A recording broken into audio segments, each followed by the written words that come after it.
Gigantic Pop. February 2nd, 2024. Gigantic Pop. Doing a bit of a hybrid today, a news roundup of stuff going on in the world of wrestling. I'm Raj Giri, apparently. No, I'm Glenn Rubenstein, joined by Matt Morgan and Raj Giri. Matt, racing home to do this today. Thank you, Matt. Raj, the big news that everybody's still talking about, both Andrew Zarian and Sean Ross Sapp are saying Mercedes Moné, AEW March, bank on it. See what I did there? Yeah, and PW Insider reported that, according to a source of theirs, and PW Insider is, always very accurate. They said that Moné is signed and was filming content for AEW earlier this week in relation to her debut for the company. It was noted it wasn't independently confirmed, but that is according to a source. PW Insider, I don't think, would run that unless there was something definitely to it.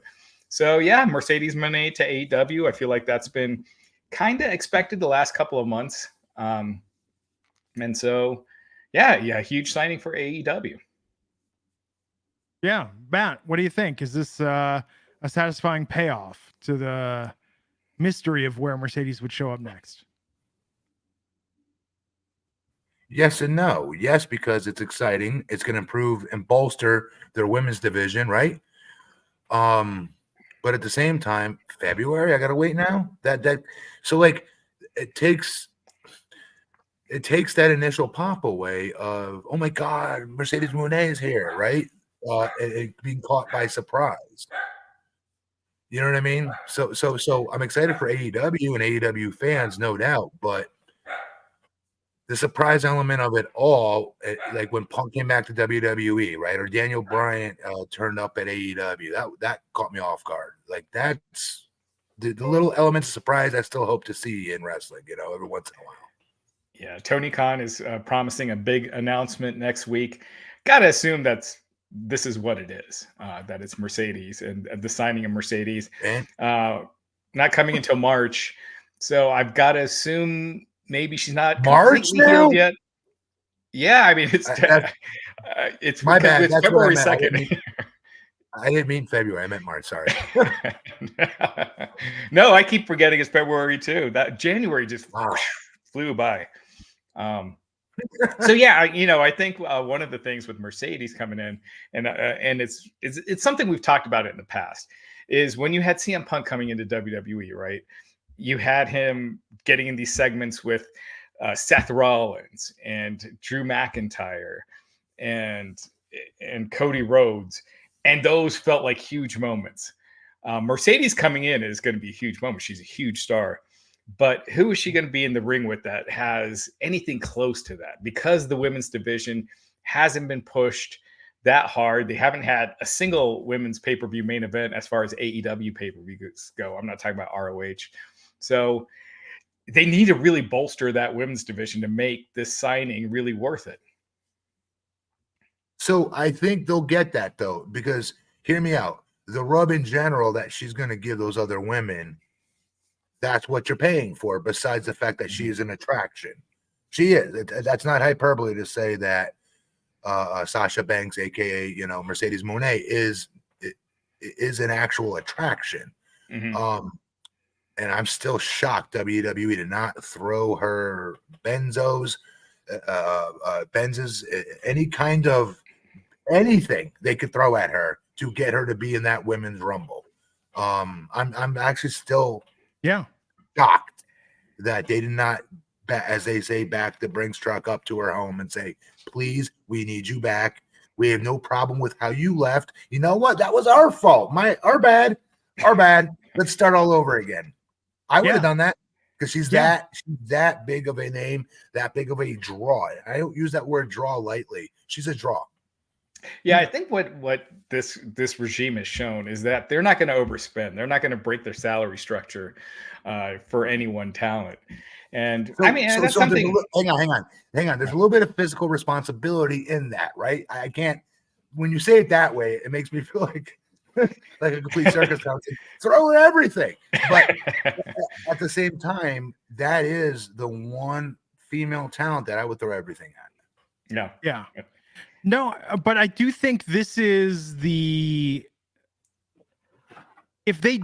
if I've said this before, if it, within a year from her signing, she does not main event a pay-per-view and they cannot elevate the women's division in AEW there, it ain't happening. I don't know how they get there. It's been 4 years now. Can I ask one question, guys? I'm sorry. What is the status? Because you guys corrected me last time when I was upset. We haven't seen Britt Baker in a hot minute. Is she no longer injured yet? Do we know? I don't know. As far as I know, she's still injured, but I could see them saving her return for when Mercedes comes in. Yeah. So having Britt confront Mercedes will be that big moment. Because it's not an exaggeration to say she absolutely can hang. She's I think the world of her as a talent. When I watch whatever she does on the microphone, and more importantly, inside that ring. And this is no disrespect to anybody, but Britt is by far their biggest female star. And I know when Saraya came back, I think a lot of people thought she would be, and it's still Britt by a mile. Do you think it has anything to do with the fact that Saraya had that, she had a broken friggin' neck, as they say, and came back from that, and it was a great feel-good story. But do you think the layoff had anything to do with her? I hate to say the word popularity because that's not fair to her, but she's been off television for a while versus Britt, who you're right. She's it, in my opinion. And I'll take Britt Baker, and I'm not exaggerating. I take her, and I would put her in the ring with any of them WWE female wrestlers as well. And I would expect her to still look like a star, a big star. Yeah. And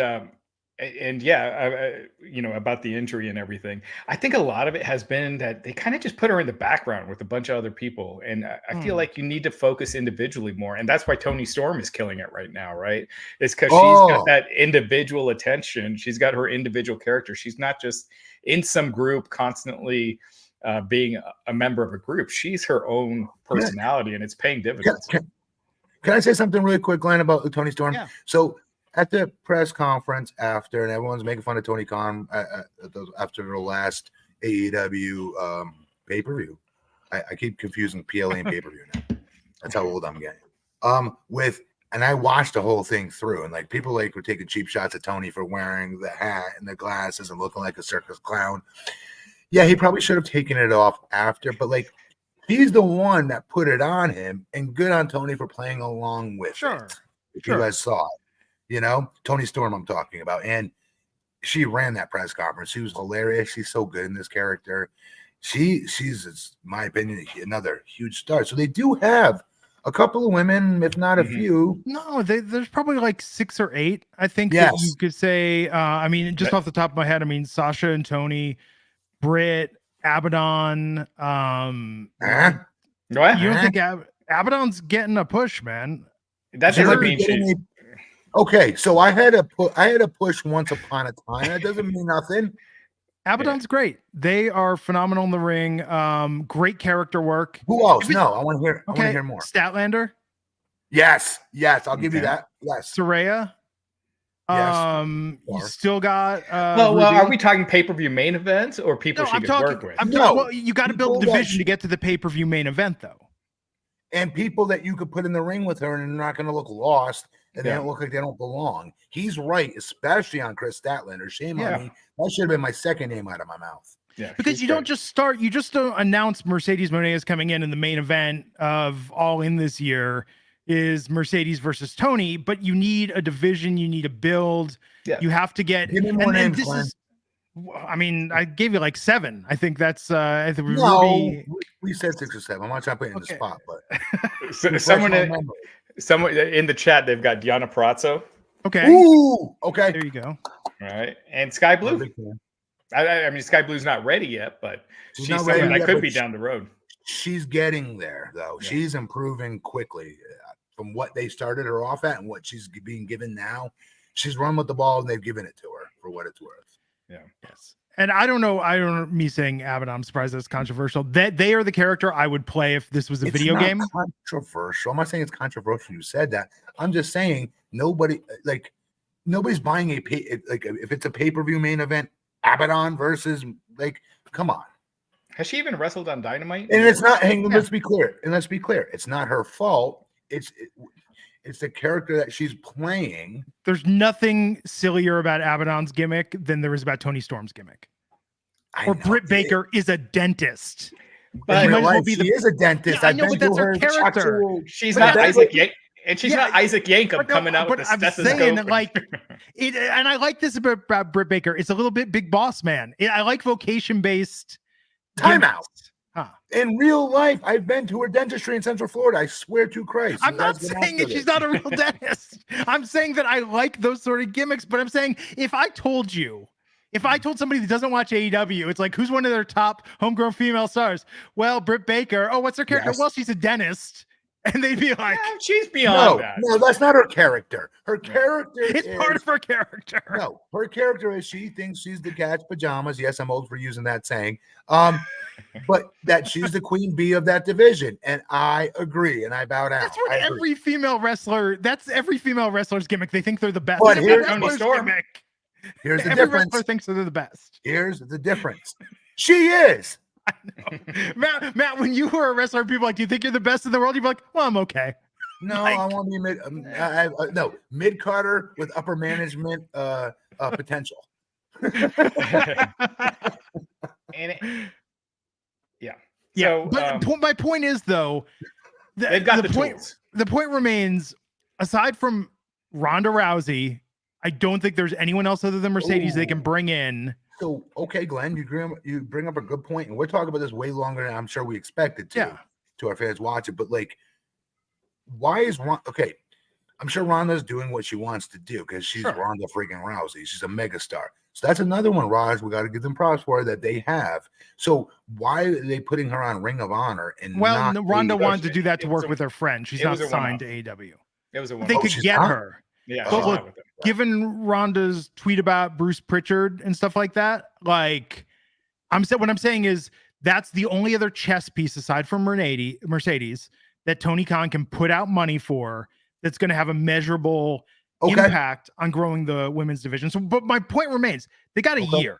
They got a year to do this because it's sad that there's still one women's match on every pay-per-view.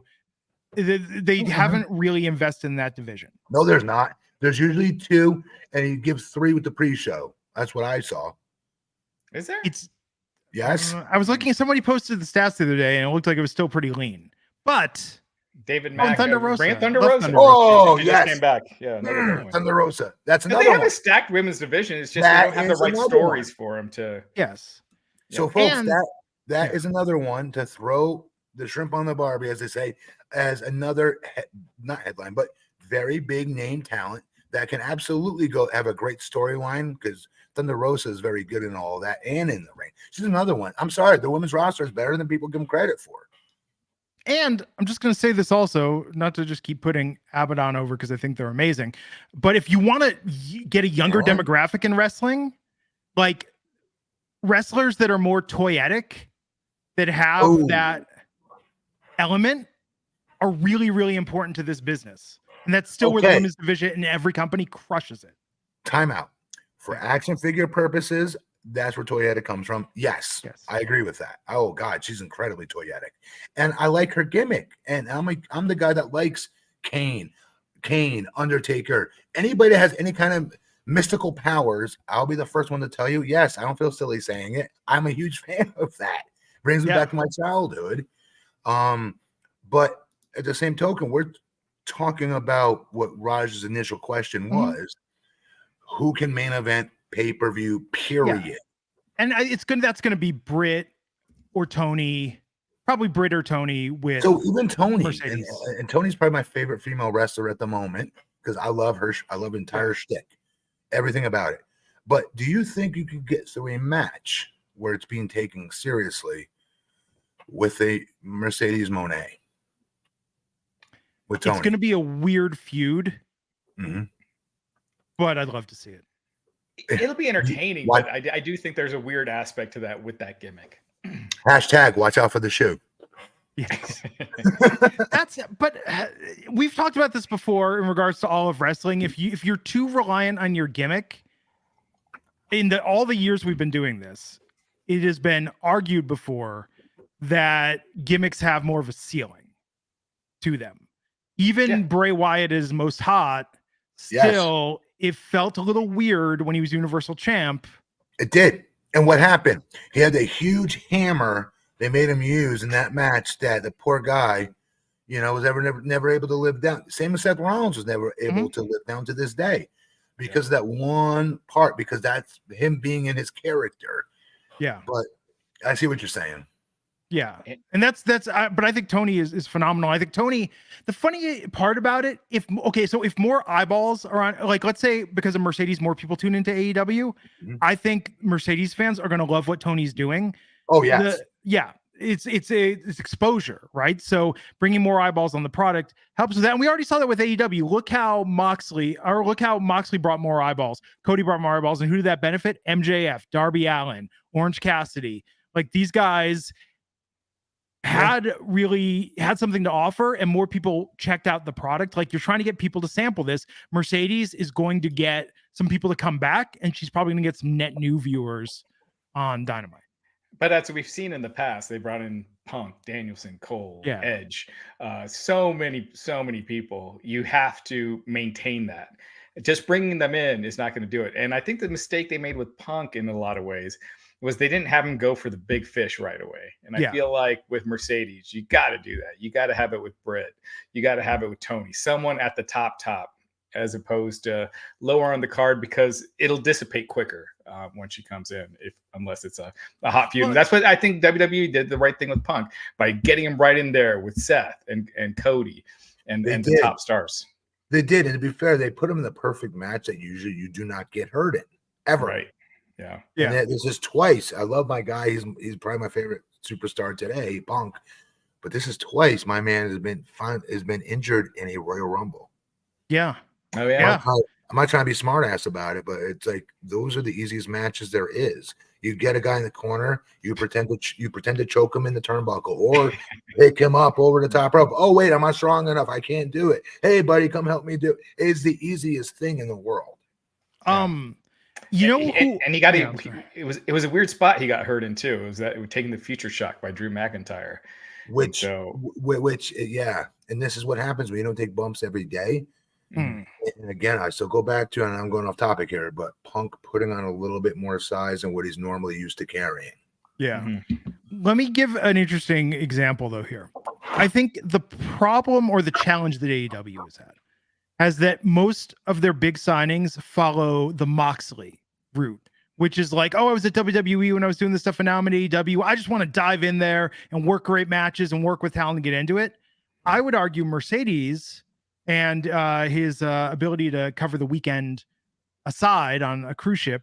With Mercedes, they need to follow the Chris Jericho route, bring her in right at the top, center a lot of the women's programming around her, and recognize that she's a massive star.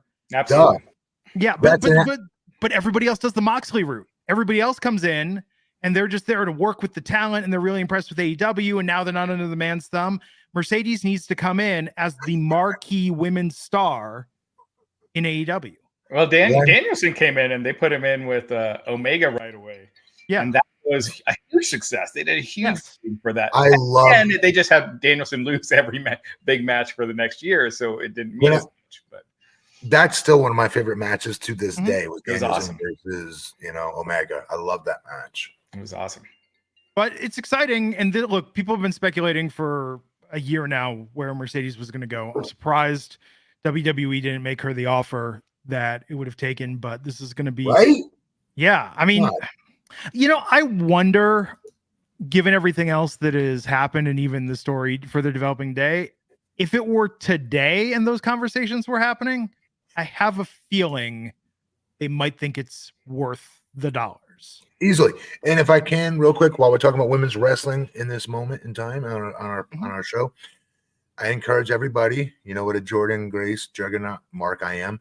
If you guys can, go check out TNA's YouTube page. They've got a great little, not snippet, but like a 7-minute video of what it meant to her to be part of the Rumble, interviews with her mother, Gail Kim's reaction to her coming out at the Rumble. I don't know if you guys saw it. I'm not going to lie, I got teared up watching it because I'm a big wuss now, as older as I get. but it'll make you tear up. And that woman, I'm sorry, she is a star. When she walked, and my favorite part about when she came out in the Rumble was there were probably fans that maybe didn't know who she was, but they gave her the reaction anyway because of what she looks like and how she presents herself and her aura. Dude, if I don't care how much time she has left with TNA, if I'm WWE, I'm finding any which way I can to the minute that contract's up, another one I'm backing the Brinks truck up to because she's a stud. Now, I've been following Jordan for a long time on social media. My recollection is she wanted to keep her day job, which is why she went with because she was a free agent last year. Yeah, she was. So does that change though when? Oh, I know. We're talking millions of dollars or $1 million. Well, let's talk about that to sort of wrap the subject here. Jay Miller 3389 $5 has a super chat saying WWE didn't want to upset the recently signed Bayley and Charlotte by offering Mercedes more. WWE might feel uneasy doing that. Also, Becky is still to sign.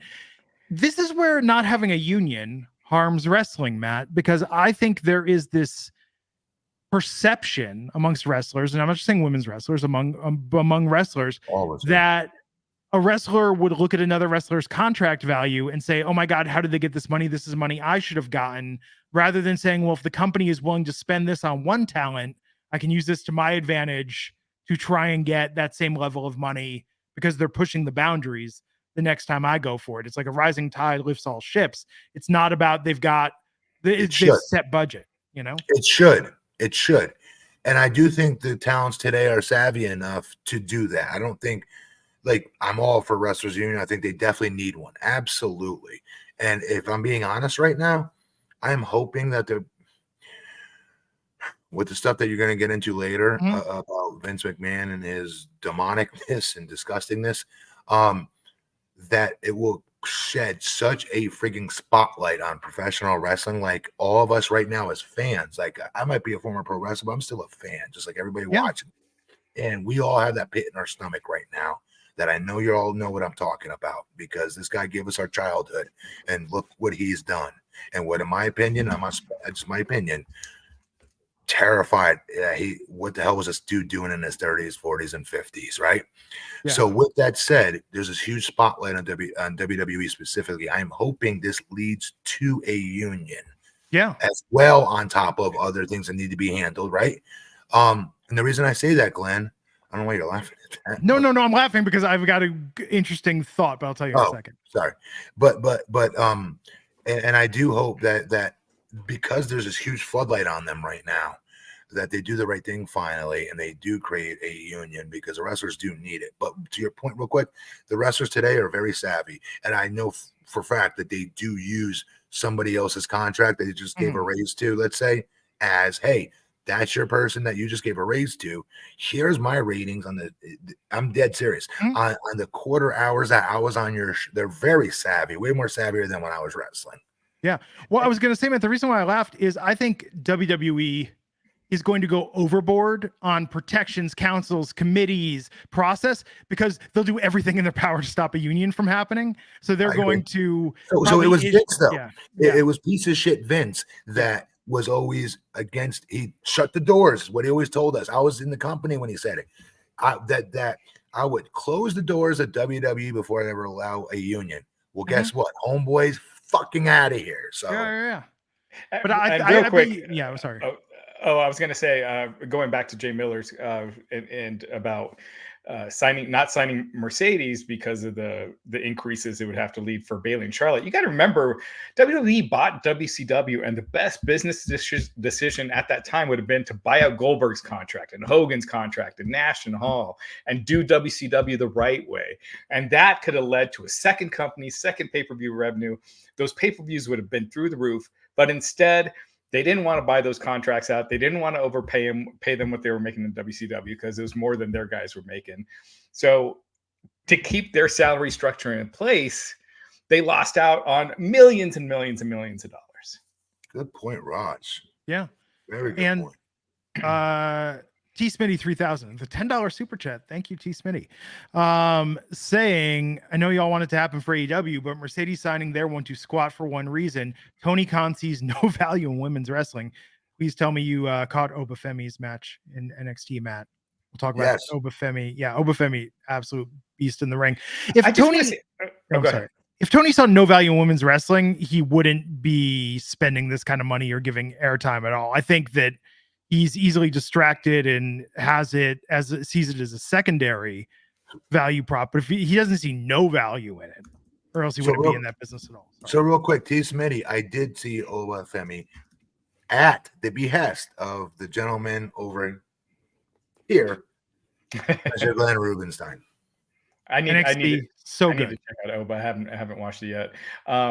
She's freaking that. She's really good, dude. And to your point, Glenn, I think it's not about Tony not seeing the value in women's wrestling. It's just he hasn't been able to book it effectively. Yeah. And there's been a lot of men's stuff he hasn't booked effectively. That's true. Lately. So Peter Bahi, $5 super chat saying, according to Cassidy Haynes, Jacob Fatu is officially a free agent. Where do you think he'll go, WWE or AEW? I don't know what to do with him because he's very talented. He has an amazing look. Great. And he's actually really good. He's not a solid worker. He's a very good worker. He's a solid. He's awesome. No, he's not. He's amazing, I think. And he screams superstar. If you saw him walking through an airport, would you not be like, who's that guy? Of course you would. Like, he passes every single test with flying colors.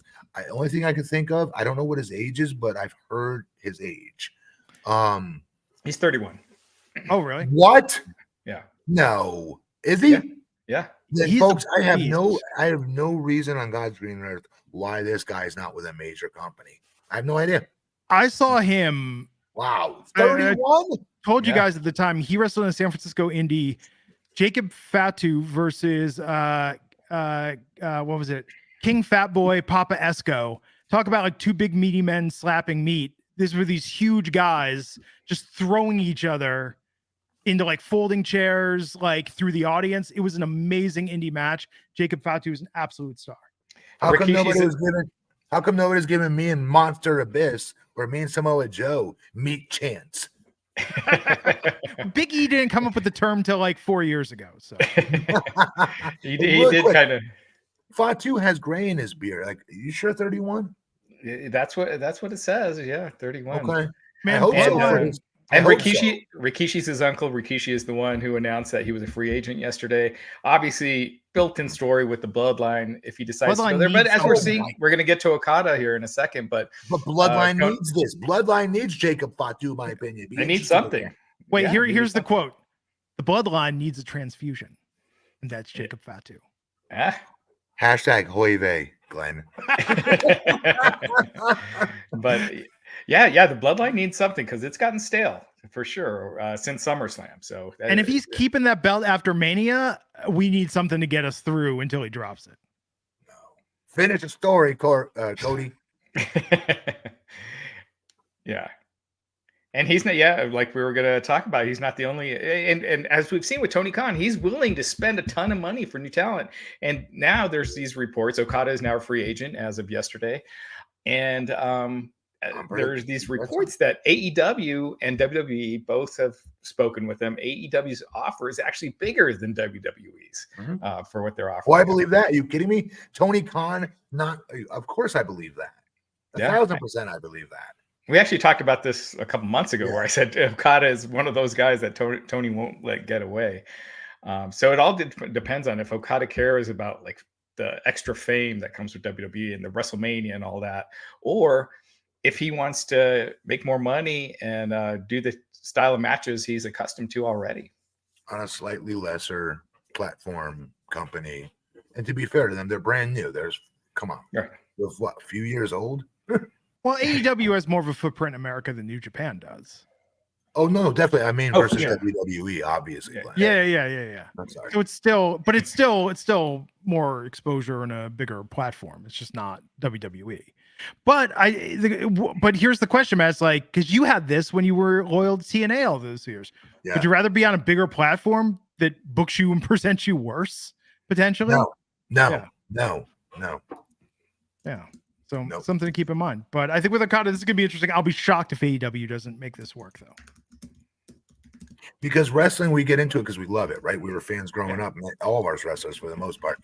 And the slow death is doing a character that's not you. You know it's not you. The fans know it's not you. it is a slow death, guys. I know it sounds crazy because like you're gonna be paid all this money. You can't just suck it up and do it. Yeah, you can until you can't. And then you have your family, your friends, and all those that love you. That like, what are you doing? Like, this is not. It's so hard to explain, but there's a release that every wrestler gets when they get that one opportunity to finally be themselves, and it's exhilarating. And God, if you could like sell that drug on the street, it'd be the most popular drug in America. Yeah, well, and it's sort of the thing. It's like money and record sales aside, you know, it's like bands want to be Pearl Jam or Metallica. Mhm. You know, they would probably rather sell less records than be in something like Nickelback or Limp Bizkit that isn't seen as having that credibility, even though more money comes with it, fame comes with it. Yeah. You want to be taken seriously at your craft. Yes. And the thing is, if Okada goes to AEW, they need to do a better job of making him feel like a big deal, because he did have a match in AEW and they actually lost viewers for his match, and that episode did not do a great rating. It was an average rating. So it's got to make him feel special. You got to book him right, and you know, hopefully they can do that, as opposed to just having everyone assume they know who he is and not present him as a bigger deal to a newer audience. Let me ask you a question. What's the like for Japanese fans to come over and watch their favorite wrestler Okada? What's the time zone difference, and do they even have it? Like, is AEW in Japan? I never thought of that. I don't think so. I think you could catch it like on streaming, like maybe on Fight and stuff like that. But so that's a hindrance. Sure. That's a hindrance. He's not able to bring his viewers, if what you're saying is true. Well, he's got a big following on the internet, but I think we've seen the internet following is only going to get you so far. I meant specifically from from Japan. Yeah, with the time difference, if they it's a big time difference. Yeah, but it's actually not that big, but it would be like it would be late night there. But it's irrelevant if it's not on one of their channels there. Right. Yeah, because it's actually behind, so it would be on the afternoon. Which, to be fair to AEW, I'd be very surprised they don't have any kind of cable outlet of some sort in Japan. I'd be very surprised at that, actually, because they have so many Japanese stars on their show. Yeah. Oh, they're on a streaming platform in Japan. Hey, Transferring Heat, is it a popular streaming platform, or is it a jabroni platform that nobody knows about, can't find? I mean, what do most people think about Peacock? Without WWE, like, Peacock isn't even in most people's conversation as a streaming platform. People that love Office are all over that. What? Yeah, but you get it free with cable with a lot of stuff. Like, you don't hear, aside from Poker Face, which you didn't enjoy as much as Raj and I did. Oh my God, you guys overrated that so much. They haven't. I gave that thing 8 episodes because of you. Didn't like after 8 episodes. It's gonna get great. There were some great episodes. The Ted series is surprisingly funny if you like Seth MacFarlane humor. Like, that's pretty good. I used to. Transferring Heat, making a good point. Okada has lost every match he's had so far in AEW. Transferring Heat, answer my question. Is the platform they're on in Japan, is it something that everybody can get, or is it like next to impossible to find? Transferring Heat. Transferring Heat's our fourth guest host this week, folks. Is it the Paramount Plus of Japan, or is it the Netflix? That's the question. Great question, Glenn, and good analogy. Are we done with this topic? Because I do have a little some news that broke today. Some sad news. Carl Weathers, who played Apollo Creed in the Rocky movies, he was in The Mandalorian, Happy Gilmore, Predator. He passed away at the age of 76. Died in his sleep on Thursday. So at least he passed peacefully. This is part of our childhood, especially those of you that are in your 40s, like we are. Major part of our childhood. Major. Yeah. And then when we were in college with Happy Gilmore, he had a resurrection, right? Yeah. Man. Dude still looked great in his 70s. Yeah. If he dyed his beard and his goatee, he would look 10 years older than he did in Rocky IV. Yeah. This iconic character, to your point, Matt, his characters have, like, we've grown up with them. Yes. And they've been iconic. So it's so sad to actually Rocky came out the year I was born.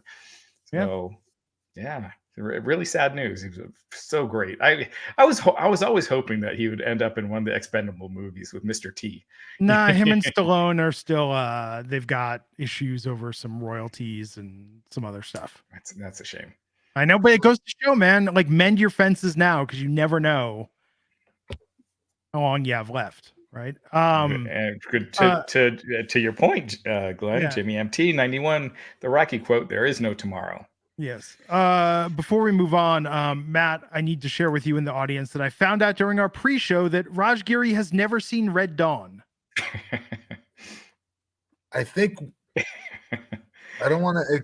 Okay, so I don't want to lessen my making fun of Raj reacting to this, but I'm pretty sure we did know that because me and you did bring this up on one other show a long time ago. I mean, this is a that Raj, for our generation, that movie was scarring but important. Incredibly mentally scarring. Oh my God, was that scarring? And the worst singing holly, holly, hallelujah. You remember that? Yeah. The worst scene ever. Oh my God. Russia invades Colorado, Raj, and it's up to a group of high school students who go to the mountains and as the Wolverines, and they lead a insurgent effort to take down Russia in their town. It's actually surprisingly a very good movie, but like it freaked me out. So the way Glenn just said it very quickly, like I'm being serious. Like as a little kid, I remember being really like shook by it. I'm not lying. I was I'm not glad. Yeah. It shook the crap out of me. Yeah, because it was just like, wait, Russia could invade the U.S. And I'm a little kid. I'm a little boy, and all I keep saying, Hulk Hogan versus Nikolai Volkov, USSR, like they're bad. We're good. They're bad. But as a little kid, we didn't know any better. We didn't know it, Yeah, first PG-13 film. Yes. But Patrick Swayze, C. Thomas Howell, Leah Thompson, Jennifer Grey, Charlie Sheen. The Dirty Dancing reunion there with and you know what's funny? In Red Dawn, they hated each other, which is why it's even funnier they were a couple in Dirty Dancing. Yeah. If you get a chance, please. I know you're not busy. You're busy as hell, but you need to see this because it's an important movie. All right. Yeah. I'll check it out. I remember starting the remake, and that kind of wasn't getting into that. Better than people say, but it's a different film. Yeah, you gotta watch. I'll check it. I'll check it out. I'll add that to my list because I've been looking for older movies to catch. Yeah. I guess so. The Raj, you want to give an update on the Vince news for the Wall Street Journal today? Yeah. So it had been reported that the federal government was investigating Vince McMahon. Turns out it wasn't just the SEC.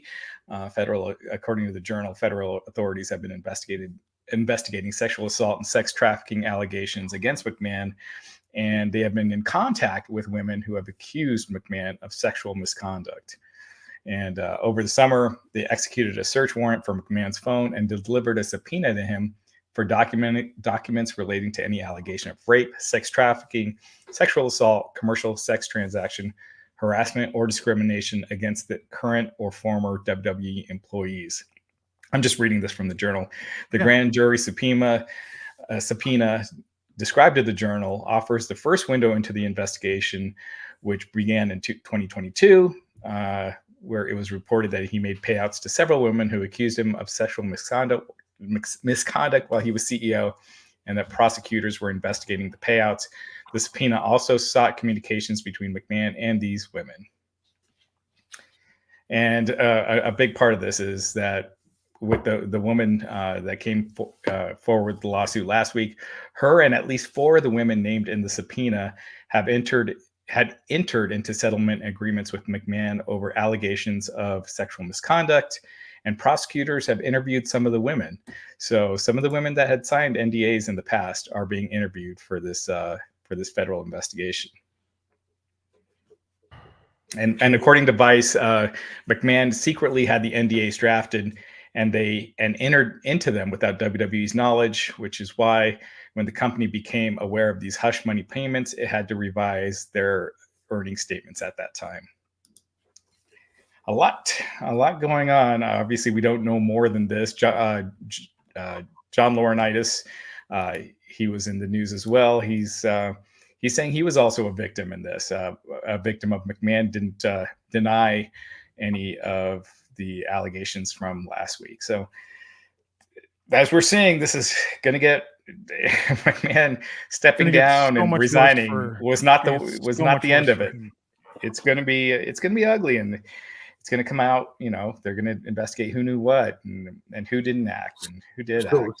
So it's obvious that there's not a person that has a heart in their chest and a brain inside their skull that doesn't think this is absolutely putridly disgusting, demonic, terrible. It's awful. What I texted you guys that my former boss is worse than any movie monster in Americana history, but in real life. With that said, the reason I'm tentative for us as a podcast to speak on this is because it's going to keep changing. It's going to we're going to keep hearing more of this and more and more and more. And you don't no offense, you have to be a brain surgeon for everybody that's watching this. To everybody be in agreement, this is obviously horrific. This is bad. This is gross. This is terrible. Right? Yeah. So Glenn, it's anything we say is the obvious, right? Like this is And just so people know, I want to be very clear about this. Part of the reason why we're not covering this more, doing standalone episodes, is one, we don't want to exploit headlines for engagement or be like, oh, the latest in criminal prosecution, yada yada. We want to treat this with sensitivity, but I do think this is where the Wall Street Journal and Vice, and they have some of the best, most thorough investigative reporters. We could spend hours you could just hear our disgust and reaction to this, but I don't know that we're adding anything to the story. And I know it's good as a community to have a place to talk about this, but we also want to be very sensitive in how this is discussed. So, I mean, and the other thing is, reports have come out, Fightful had today, that WWE talents are saying they felt terrible reading this, scarred because they're working for this company. Of course they do. I know. But what I'm saying is it's really tough. And I think this is where WWE is going to have a problem, no matter how much they try to distance themselves from Vince. Is I do think there is going to be a reckoning amongst some wrestling fans about not wanting to even watch the company because it brings up all these other feelings. And I'm not saying that's every wrestling fan that can't separate it, but I think that, look, Matt, let me just finish this. We have seen, there's a lot of people that we grew up listening to and watching that had really bad stuff come out about them. And we've had to learn to separate the art from the artist, and everyone makes their own personal decisions about what media they want to support or content they consume based on the people behind it. And I think that it's a reminder that we watch wrestling because we support the wrestlers, the talent, the hardworking people that are out there putting their bodies and health on the line to entertain us. It's just really, really tough given how much Vince and the McMahon family have been a part of that programming, benefited ultimately financial from it. I get where some people might say this is the line they draw in being able to support them. So here's why, with respect, why most people, especially children, watch professional wrestling is because going into an all special, what should have been an all special needs school and taking the short bus to school, i.e. me, and being taller than everybody else, right? My first day at school and being jumped by 4 kids and then being jumped by 3 kids and being jumped by 1 kid or then 2 kids. I got the crap kicked out of me in grammar school. And the one place that I can go and escape from all of that was no question WWF, whether it was on Sunday, where I lived in the Northeast, or whether it was later on, as I got older on Mondays, and then eventually SmackDown came. Even in college, if I had a shitty game or bad things happened to me, a girl dumped me, whatever have you, I had an escape to go watch pro wrestling, and continuing into my adulthood. If I had a really crappy day at work, and this is most people, you can go watch pro wrestling and escape. The problem with this one is the escapism part that pro wrestling is supposed to give us. We're not able to escape because the first thing that's flooding in our heads is, holy ish, the creator of all this that gave us this, that gave us our childhood, essentially, especially for escapism, is at front and center of ruining it all and doing horrifically terrible like things that you couldn't even imagine. Yeah. And this is just what we know of in his 70s. 70s. Yeah. What 30s, 40s, 50s. What was he doing? Yeah. And so we shouldn't be wanting to think about that ish when we're watching WWE or any pro wrestling for that matter. We're supposed to be able to go watch that to escape from whatever we got going on in our worlds. That is why WWE or AEW or any wrestling show for that matter is supposed to offer people. And that's what I was always trained every time I got step foot in the ring to remember when I try to put anything I could out there, the best I could to my ability. Remember, there's people watching this show to get away from some real serious ish that's going on in the world right now. That's why we give them everything we can once that bell sounds. And I don't know, this is different, and I'm not saying better or worse as far as the content, but it's not like, we often hear people, and I don't want to get into naming names and allegations, but it's like, oh, he was America's dad on screen, but oh yeah, he was doing all this other stuff that's terrible, right? Y'all know who I'm talking about. But with Vince, the crazier part is that for the better part of the last 30 years, he's played like a bully, disgusting, like had really, Trish Stratus barking like a dog in her bra and panties. Yeah, like it really, and people during that time would say, oh, this is just fiction and he's giving the audience what they want. But it's kind of like, nope, this might be really who the dude is. As a young viewer at the time, I remember I was watching this at my in-laws with the Trish Stratus scene that you're talking about. I'd never forget where I was. I was at my in-laws' home trying to get them to, like, isn't this rock guy amazing? He talks about Hawaii all the time. He's Kama'aina. He's from the islands, and trying to get like the mom and dad and everybody involved into pro wrestling and liking because it was during his biggest boom, and they all loved it. Like when they saw that, like, what the hell is this that you're making my girlfriend at the time, Larissa, who's not my wife, watch, right? And it's one of those embarrassing moments that we all have as fans when we try to have somebody that never watches wrestling watch wrestling for a quick second, right? Oh yeah, guaranteed. By the way, like if you, Bailey, this is your life, old day. I blame that all on people who are sitting at home showing somebody wrestling who'd never seen it before. That's why those segments happened, to embarrass you. Yeah. That's so I just, there's nothing that we're going to add to this, folks. That other, no disrespect to other podcasts when I say this, but it's the truth. They're taking advantage of the opportunity to add views. We're not here to add views. Some are. I mean, there are people. Yeah. Okay. But there are real journalists that are doing a very good job of covering. And there are some where you just can't avoid the topic because it is the biggest topic. It's not even in wrestling. It's all over. So since you all said that, now I need to say this. Okay. And they all need to keep going back and rewinding because of their first show they brought out that they have to take back certain points they said. So that's why I'm not a fan of talking about this, because as long as you're a human being, like you're not somebody that's standing on morality island going, this guy's a piece of shit. No shit. Everybody in the world thinks this. You're not special in thinking that. There's nobody that doesn't think this. Nobody. Everybody thinks the same thing. This is the most deplorable, disgusting thing again, 70s. What? 70s. Yeah, and I know a lot of people, it came out in the lawsuit that Vince, had made the first payment for the NDA for $1 million. He was supposed to pay $500,000 each year, starting with last February 1st, and the next one would have been yesterday. He didn't make those payments. I know a lot of people thought, oh, well, Vince would have avoided all this if he had just made those payments, but that's not the case. This federal grand jury subpoena has been happening from well before that lawsuit was filed. So this was coming down the pike anyway. So it's going to be ugly. It is, and we want to be sincere with our viewers, right? We came back together because many people want to see us, the three of us specifically, back together, right? And talking about what comes up in wrestling, and this is what's come up. Yeah. And I've tried not to talk about this because I don't ever want anything to be perceived as people are doing things for clicks. I don't like that. Yeah. Right. Yeah. And that's why today we didn't put this in the headline. We didn't do a special edition on it. Like, thank you, Glenn.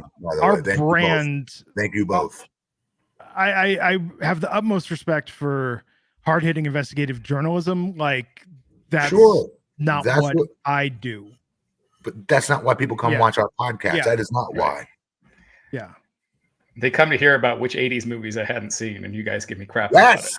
about it. That's really, I mean, it's really what we founded this on. Abruptly shifting gears, Vincent R wants to know with his super chat, how does the AEW reverse their live attendance woes? Some of their attendance has been bad lately, like around 2,000 people, give or take.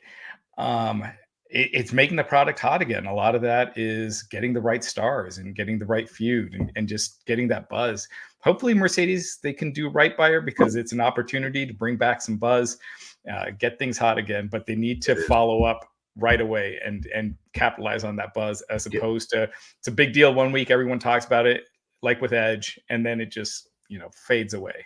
Right. You're right. So one big part of that is if you look at how they book their shows, they run a flood of shows in the same area. Yeah.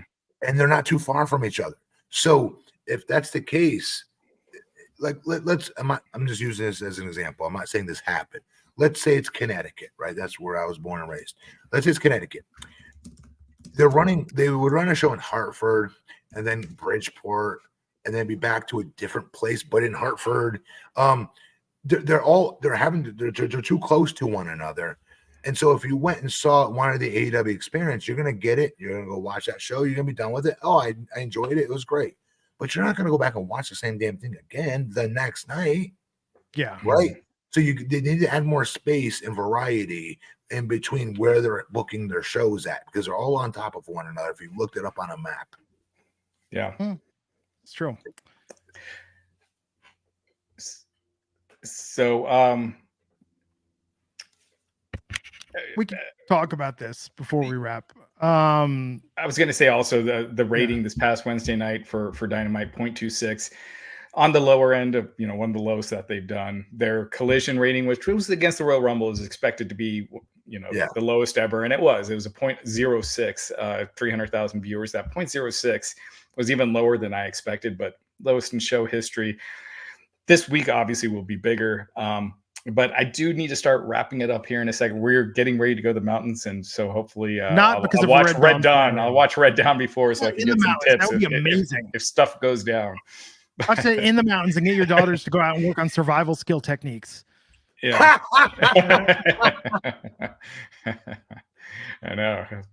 Get them some of those Rambo knives and with the serrated edge. That's the key. Yeah. Okay, yeah, let's wrap this up. I don't know if we're doing another thing this weekend. If more news pops pertaining to WWE, AEW, yes, we'll be back. Yeah.